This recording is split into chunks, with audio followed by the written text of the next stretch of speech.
की वो स्थिति है कि हर चिंगारी को ज्वाला का रूप लेना पड़ेगा। हालात ऐसे हैं। आदेश हुआ था संदीप पांडे जी का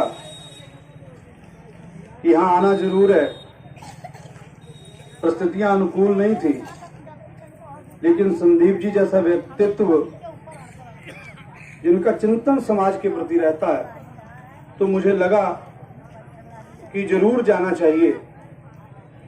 आपके दर्शन करने के लिए मुन्ना भाई, अभी जब हम आ रहे थे तो मुरादाबाद में जब ट्रेन पकड़नी थी तो हमारे एक मित्र मिल गए वहां। पूरा वीडियो बनाएगा।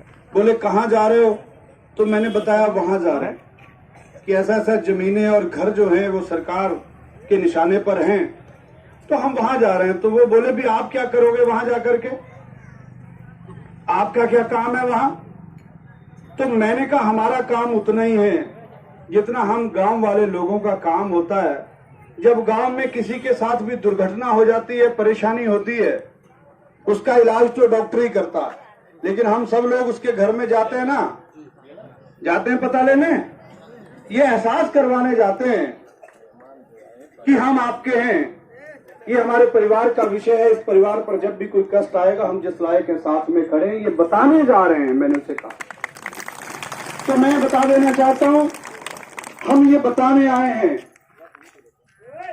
कि यहाँ के मकान, यहाँ की जमीनें अगर सरकार छीनना चाहेगी, हम आपके साथ हैं। ये आपको बताने आए हैं, हम आपके साथ हैं। पूरे देश के किसान आपके साथ हैं।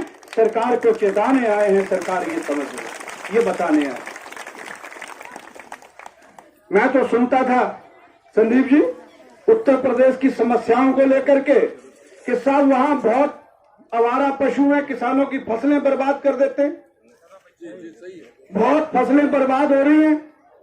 हमें तो इसी समस्या को बहुत बड़ा समझ रहे थे भी किसानों की फसलें बर्बाद होती हैं आवारा पशुओं से। तो अब पता चला यहाँ की सरकार तो आवारा पशुओं से आगे बढ़ गई। वो तो जमीन भी बर्बाद करने पे तुल गई, वो घर भी बर्बाद करने पे तुल गई।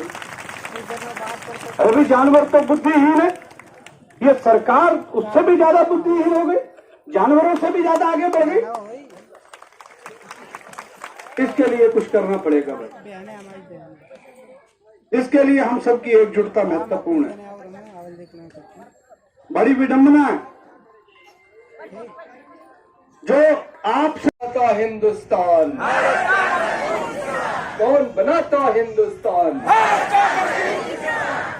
प्यारे बहनों, बच्चों, भाइयों, आज मुझे दूसरी बार आने का मौका मिला। अच्छा, एक अपने बीच में बहन है जिनका परिचय अभी तक नहीं हुआ, एक पूना से आई है पत्रकार, एक सभा जी यहाँ पे हैं, तो मैंने कहा उनका भी परिचय करा दें। मैं तो चाह रहा था वो कुछ बोले, लेकिन वो बोलने को तैयार नहीं है, लेकिन आपके बीच में आई है, आपके आंदोलन का समर्थन करने, इसके बारे में लिखेंगे भी। तो दूसरी बार मुझे आने का मौका मिला, और पहली बार जब मैं आया तो राजीव ने कहा कि अगर इसी तरह लोग आते रहे बाहर से तो आंदोलन और मजबूत होता जाएगा। तो फिर हुआ कि क्या किया जाए, तो ये हुआ कि दिल्ली में जो आंदोलन हुआ था, दिल्ली में आपको मालूम है कि 13 महीने लोग बैठे रहे सड़क पे, ठीक।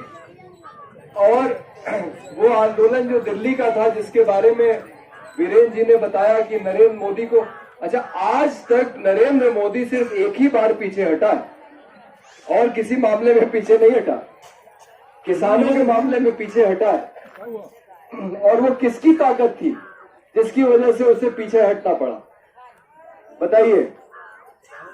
किसानों की ताकत थी। लेकिन किसानों में भी खासकर कौन से किसान? महिला किसान, बहुत अच्छी बात। और दूसरा जो पंजाब और हरियाणा से लोग आए, पंजाब और हरियाणा के लोग और महिला जो वहां बड़ी संख्या में बैठी थी, इस वजह से दिल्ली का किसान आंदोलन सफल हुआ। और 13 महीने तक बैठने के बाद, हालांकि उनकी बात नहीं मानी गई, लेकिन कम से कम नरेंद्र मोदी इतना जरूर पीछे हटे कि उन्होंने उन 3 कानूनों को वापस लिया। अभी किसान जो चाह रहा है कि न्यूनतम समर्थन मूल्य कानूनी गारंटी बन जाए, उसकी मांग पूरी नहीं हुई है। उसकी लड़ाई हमें अभी लड़नी पड़ेगी।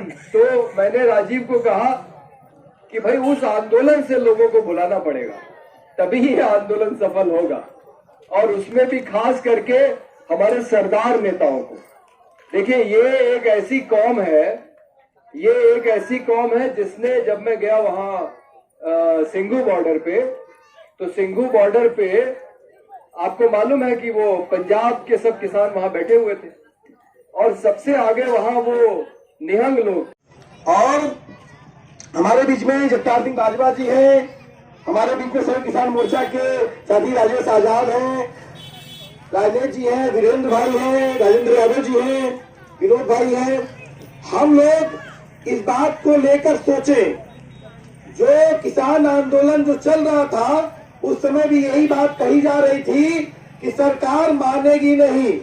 ठीक इसी तरह से एक कानून और आया था नागरिकता का, उस सवाल पर भी लोगों ने कहा सरकार मानेगी नहीं। इसी तरह एक बार SC/ST एक्ट को सुप्रीम कोर्ट ने कमजोर करने का प्रयास किया और कहा कि सरकार मानेगी नहीं। ये 3 बड़े आंदोलन इस देश में हुए, जिसने इस देश का पूरा चरित्र ही बदल दिया और आंदोलनों का देश भारत को बना दिया। मैं बस यही कहूंगा कि हमको जो आज आजादी मिली है, हमारी जो हैसियत है, हमारी जो औकात है, वो बाबा साहब भीमराव अंबेडकर ने जो संविधान बनाया, और उस संविधान ने हमको आज ये ताकत दी है, लड़ने का जज्बा दिया है। और आगामी 26 नवंबर